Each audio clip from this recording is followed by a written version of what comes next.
नमः संस्कृताय प्रिय संस्कृत मित्राणि, संस्कृत सेवा में आप सभी का स्वागत है।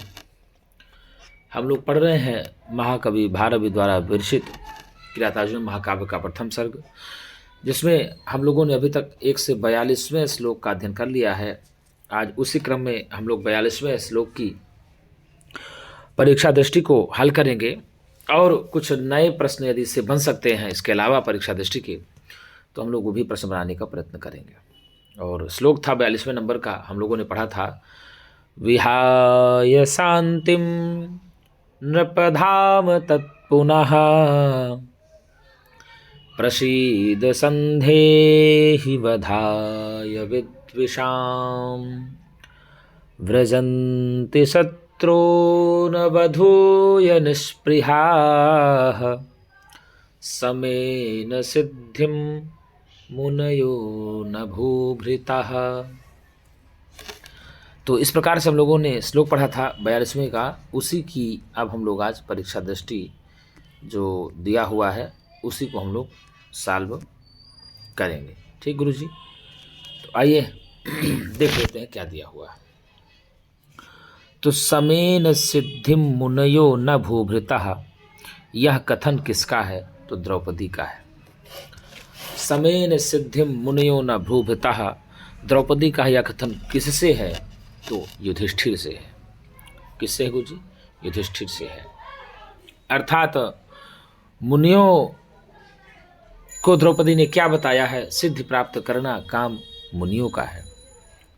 मुनि किस प्रकार से सिद्धि को प्राप्त करते हैं? तो समेन, सम के द्वारा, अर्थात मन के निग्रह के द्वारा सिद्धि को प्राप्त करते हैं। अपने मन के निग्रह के द्वारा कौन है जो सिद्धि को प्राप्त करते हैं? तो मुनिगण है जो सिद्धि को प्राप्त करते हैं। मुनिगण अपने सम के द्वारा क्या प्राप्त करते हैं? तो सिद्धि को प्राप्त करते हैं। सिद्धि को प्राप्त करने का कार्य किनका है? तो मुनिगणों का है। और सिद्धि को प्राप्त करने के लिए द्रौपदी किन को बता रही? मुनियों को बता रही हैं। और न भूभृता पद से किसका बोध होता है? यानी यहाँ पर भूभृत शब्द का ही रूप है। तो भूभृत भूभृतौ भूभृतः राजाओं के लिए नहीं होता, अर्थात किनके लिए सम के द्वारा सिद्धि को प्राप्त करना आवश्यक नहीं है? तो राजाओं के लिए। किनके लिए गुरु? राजाओं के लिए। द्रौपदी यहाँ कहना चाहती है युधिष्ठिर से कि हे राजन, जो शांति त्याग कर शत्रुओं के वध के लिए प्रसन्न होइए और उस तेज को पुनः धारण कीजिए। और निष्काम मुनिजन ही काम क्रोधादि आंतरिक शत्रुओं को परास्त करके शांति के द्वारा सिद्ध प्राप्त कर सकते हैं। तो जो निष्काम होते हैं मुनिजन, वही काम क्रोधादि आंतरिक शत्रुओं को त्याग करके ही शांति के द्वारा सिद्ध प्राप्त करते हैं। यदि प्रश्न आ जाए कि मुनिजन किसके द्वारा सिद्धि को प्राप्त करते हैं? तो शांति के द्वारा सिद्धि को प्राप्त करते हैं। शांति के द्वारा कौन सिद्धि को प्राप्त करते हैं? तो मुनिजन सिद्धि को प्राप्त करते हैं। सिद्ध प्राप्त करने का महत्वपूर्ण, सिद्ध प्राप्त करने के लिए द्रौपदी ने किनको बताया है? तो मुनिजनों को बताया है। और कैसे मुनिजनों को सिद्ध प्राप्त करने के लिए बताया है? तो निष्कामी मुनिजनों को सिद्ध करने के लिए ही बताया है। ठीक है ना? राजा गणों का यह काम नहीं है, ऐसा द्रौपदी कह रही है, युधिष्ठिर से कह रही है। विहाय पद में प्रकृति प्रत्यय है, तो विहाय पद में वी हा लेप हो जाएगा। विहाय पद में कौन सी प्रकृति प्रत्यय है? तो वी हा और लेप प्रत्यय हो जाएगा। अवधूय में कौन सा प्रकृति प्रत्यय है? तो अवधू लेप प्रत्यय हो जाएगा। कौन सा गुरु जी? अवधू लेप प्रत्यय हो जाएगा। मुनि लोग सिद्धि प्राप्त करते हैं, सम से प्राप्त करते हैं। सम से कौन सिद्धि को प्राप्त करते हैं? तो सम से मुनि लोग सिद्धि को प्राप्त करते हैं। मुनि लोग सम से सिद्धि प्राप्त करते हैं, यह बात कौन कहती है? तो द्रौपदी कहती हैं। द्रौपदी मुनि लोग सम से सिद्धि प्राप्त करते हैं, यह बात किनसे कहती है? तो आप बताएंगे युधिष्ठिर से कहती हैं। फिर द्रौपदी युधिष्ठिर को फिर से क्या धारण करने के लिए कहती है? तेज धारण के लिए। अर्थात द्रौपदी किसको तेज धारण करने के लिए फिर से कहती है? तो युधिष्ठिर को तेज धारण करने के लिए कहती है। धाम पद का क्या अर्थ है? यदि पूछ लेगा कि धाम पद का क्या अर्थ होगा, तो धाम पद का अर्थ होगा तेज। क्या होगा? तेज। तेज धारण करने के लिए द्रौपदी किनको कह रही हैं? युधिष्ठिर को कह रही है। ठीक है। धाम शब्द किस लिंग में चलता है? तो नपुंसक लिंग में चलता है। किस लिंग में? नपुंसक लिंग में। धाम धामनी नामानी, जैसे नाम नामनी नामानी चलता है। ठीक है। तो धाम शब्द किस लिंग में है? नपुंसक लिंग में है। और धाम शब्द का अर्थ क्या होता है? तो धाम शब्द का अर्थ होता है तेज। क्या होता है गुरुजी? धाम शब्द का अर्थ ही होता है तेज। संदेह में धातु एवं लकार है, तो संदेह में सम उपसर्ग पूर्वक धा धातु लोट लकार मध्यम पुरुष एक वचन का रूप होता है। ठीक है ना, इस प्रकार से होता है। तो इसका श्लोक ही था कि हे राजन, शांति त्याग कर शत्रुओं के वध के लिए प्रसन्न होइए। तो शत्रुओं के वध के लिए प्रसन्न द्रौपदी किसको करना चाहती है? तो युधिष्ठिर को प्रसन्न करना चाहती है। और शांति को त्यागने के लिए द्रौपदी किसको बोल रही है? तो शांति को त्यागने के लिए द्रौपदी युधिष्ठिर को बोल रही है। और शांति त्यागने के लिए युधिष्ठिर को कौन बोल रही है? तो द्रौपदी बोल रही है। अतः द्रौपदी युधिष्ठिर को शांत त्यागने के लिए क्यों बोल रही है? तो शत्रुओं के वध के लिए। शत्रुओं के वध के लिए द्रौपदी युधिष्ठिर को क्या त्यागने के लिए बोल रही हैं? तो शांति त्यागने के लिए बोल रही हैं। सर्वप्रथम द्रौपदी शांति त्याग के पास बाद युधिष्ठिर को क्या कह रही हैं कि आप प्रसन्न होइए। क्या होइए? प्रसन्न होइए। प्रसन्न होने के लिए द्रौपदी किनको बोल रही हैं?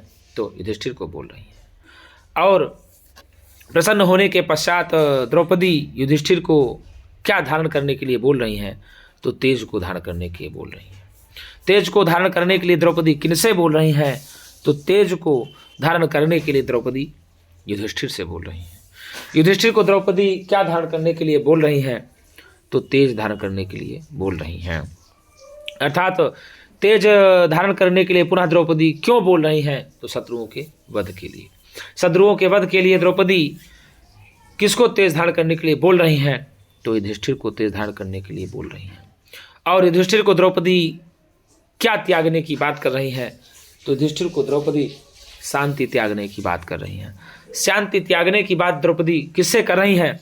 तो शांति त्यागने की बात द्रौपदी युधिष्ठिर से कह रही हैं। अर्थात और काम क्रोधादि आंतरिक शत्रुओं को परास्त करने वाले कौन है? तो मुनिजन है। कौन है गुरुजी? मुनिजन है। मुनिजन कैसे शत्रुओं को परास्त करके शांति के द्वारा सिद्धि की प्राप्त करते हैं? तो काम क्रोधादि आंतरिक शत्रुओं को परास्त करके। काम क्रोधादि आंतरिक शत्रुओं को परास्त करके कौन है जो शांति के द्वारा सिद्धि प्राप्त करते हैं? तो निष्काम मुनिजन हैं, निष्कामी मुनिजन हैं। निष्कामी मुनिजन क्या प्राप्त करते हैं? तो आप बताएंगे कि निष्कामी मुनिजन जो है सिद्धि को प्राप्त करते हैं। सिद्धि को प्राप्त करने में सबसे महत्वपूर्ण कौन है? निष्कामी मुनिजन है। और शांति के द्वारा कौन सिद्धि को प्राप्त करते हैं? शांति के द्वारा निष्कामी मुनिजन सिद्धि को प्राप्त करते हैं। निष्कामी मुनिजन किसके द्वारा सिद्धि को प्राप्त करते हैं? तो शांति के द्वारा सिद्धि को प्राप्त करते हैं। निष्कामी मुनिजन किसको परास्त करके शांति के द्वारा सिद्धि की प्राप्ति करते हैं? तो निष्कामी जनी आंतरिक जो है काम क्रोध आदि शत्रुओं को परास्त करके शांति के द्वारा सिद्धि को प्राप्त करते हैं। तो यहाँ पर द्रौपदी ने सिद्धि को ना प्राप्त करने के लिए किसको बोला है? तो यहाँ पर द्रौपदी ने सिद्धि को ना प्राप्त करने के लिए युधिष्ठिर को बोली है। किनको बोली है गुरुजी? युधिष्ठिर को बोली है। समेन में कौन सी विभक्ति कौन सा वचन है? तो तृतीया विभक्ति एक वचन है। कौन है गुरुजी? तृतीया विभक्ति एक वचन है। सिद्धि में कौन सी विभक्ति कौन सा वचन है? तो द्वितीय विभक्ति एक वचन है। मुनि ही मुनि मुनयः, मुनि शब्द है, इकारांत पुल्लिंग है। यहाँ प्रथमा विभक्ति बहुवचन है। भूभतः का अभूभतः जो है भूभित भूभतो भूभतः शब्द प्रथमा विभक्ति बहुवचन का है। यह भी जो है राजा के लिए कहा गया कि राजाओं को शांति त्यागना आवश्यक नहीं है। अर्थात किनको शांति त्यागने के लिए आवश्यक नहीं बताती हैं द्रौपदी? तो राजाओं को शांति त्यागने की आवश्यकता नहीं बताती हैं द्रौपदी। तो अवधोई में कौन सा प्रत्यय है? तो हम बताएं आपको लेप प्रत्यय है। कौन सा प्रत्यय है? लेप प्रत्यय। संदेह में कौन सी धातु है? तो सम उपसर्ग पूर्वक धा धातु से लुट लकार मध्यम पुरुष एक वचन का रूप बनता है। तो ये जो विहाय शांतिम नपधाम तत्पुनः प्रसीद संदेह विधाय विदुषाम व्रजन्ति शत्रुर्वधो निस्पृहाः समेन सिद्धिम मुनयो न भूभिता। तो समेन सिद्धिम मुनयो न भूभिता यह पंक्ति कहाँ से ली गई है? किरातार्जुनीय महाकाव्य से ली गई है। कहाँ से ली गई गुरुजी? किरातार्जुनीय महाकाव्य से ली गई है। किरातार्जुनीय महाकाव्य के रचनाकार कौन है? तो किरातार्जुनीय महाकाव्य के रचनाकार महाकवि भारवी हैं। भारवी की एकमात्र रचना कौन सी है? तो किरातार्जुनीय महाकाव्य है। किरातार्जुनीय महाकाव्य की रीति कौन सी है? तो पांचाली रीति है। किरातार्जुनीय महाकाव्य के प्रथम सर्ग में कौन सी रीति प्रयुक्त हुई है? तो आप बताएंगे वैदर्भी रीति प्रयुक्त हुई है। कौन सी रीति? वैदर्भी रीति प्रयुक्त हो गई है। मुनिजन को द्रौपदी ने क्या बताया है? तो निष्कामी बताया है।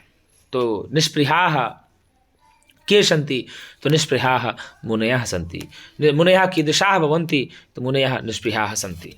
तो मित्रों, यदि मेरी वीडियो आपको अच्छी लगती हो तो एक बार लाइक और सब्सक्राइब जरूर करें, और हो सके तो अपने मित्रों को भी शेयर करें, जिससे ज़्यादा से ज़्यादा लोगों को लाभ मिल सके। तो मित्रों, आज के लिए इतना ही। हम पुनः एक नई वीडियो के साथ मिलेंगे। तब तक के लिए नमः संस्कृताय।